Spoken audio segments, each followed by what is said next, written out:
तो hello friend, आज 30 दिन चैलेंज आज हो 19 दिन सका उठी फ्रेश पानी पी के आम कलु 10 मिनट रनिंग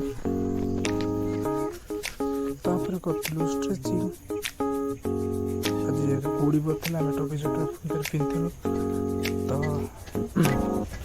स्ट्रेचिंग सारापर आम करूँ हनुमान दत्त अंटा भी बेस्ट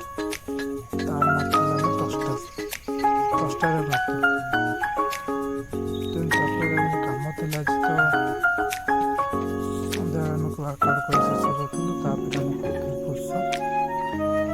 पुषअप आमर 51 डेज रही मारलु लगातार हिंदी पुषअप करूँ